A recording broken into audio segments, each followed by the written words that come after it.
So welcome to We Figure This Out. In this little series of videos, we're going to talk about things we sell in a store that we may not know a lot about and you may not know a lot about. So together, we're going to figure it out through research and trial and error. Hi, in this week's installment of We Figure It Out, I'm going to do a brief overview of Gundam Markers.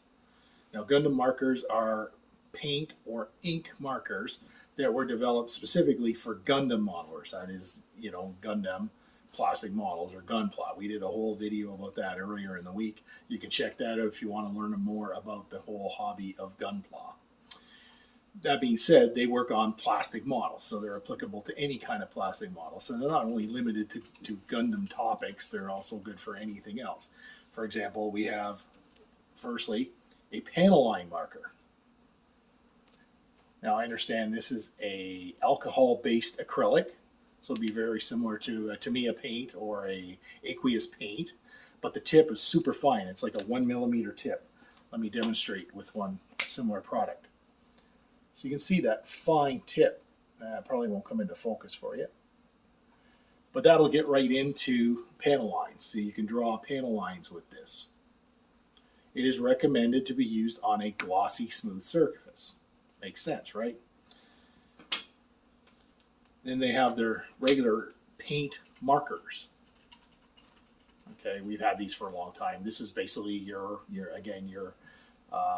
alcohol-based acrylic paint in a marker format that you can paint on as opposed to brush on. One must be a little careful with these. Some are very self-evident. That's clearly a metallic blue paint.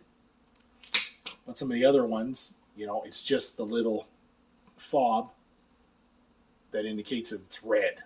You might look at that and think it's black. No, because the green also has black. So they can be a little tricky that way. If there's ever any difficulties, one can look up the number, which is GM07 in that case. There'll be resources online that will tell you exactly what it is. Or you can ask one of us in the store. We can do our best to help or look it up if necessary. So that's the paint markers.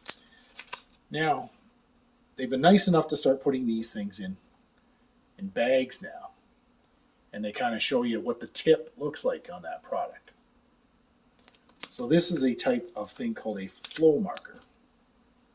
So instead of taking a paintbrush and a wash, you apply the flow marker to the panel line and the material flows along it, like doing a wash.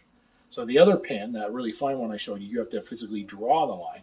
This one you can put it on and have it run around the recessed lines. That's a handy application as well. These are a water-based product. They want it that way to make it easy to manipulate the product, wipe off excess, and so forth. Then we have the Real Touch marker. Again, it's a water-based acrylic, but the neat thing about this is you can see it's got two types of tip. You got a very fine tip and a broader tip. These allow you to get into all kinds of lines and crevices and that. Again, it's a water-based product, so it's easy to manipulate, it's easy to wipe off excess, but it's also easy, they claim, to draw it down if you want to make oil streaking or rust streaking in that. It's easy to manipulate. As with any kind of a wash, whether it be when you paint in a brush or in a marker form, you want to put this on a glossy surface to manipulate the stuff around, because if you've ever put a wash on a flat surface, it really becomes more like a stain than a wash, and most of us don't want that. You might want it for an effect, but in most cases, not so much. Again, they're putting these in these nicer packages. That gives you a tip of what the tip looks like. You can see there, that's a very fine tip. And this, again, this is a really fine wash marker. So this would, again, be a water-based product. One handy little marker they have, it comes with an almost transparent clear or white top on it. This is called an eraser. So this has got like a solvent in it. So you can put this on to remove paint in unwanted areas. So this is good for, again, taking paint on unwanted areas. It's also good for weathering. You can do some neat things weathering with a solvent-based marker. So this is a takeaway. And finally, we have some metallics. This is the EX Silver Metallic. This is supposed to give you a nice high gloss metallic. applicable in a marker form as opposed to using a paintbrush or whatnot.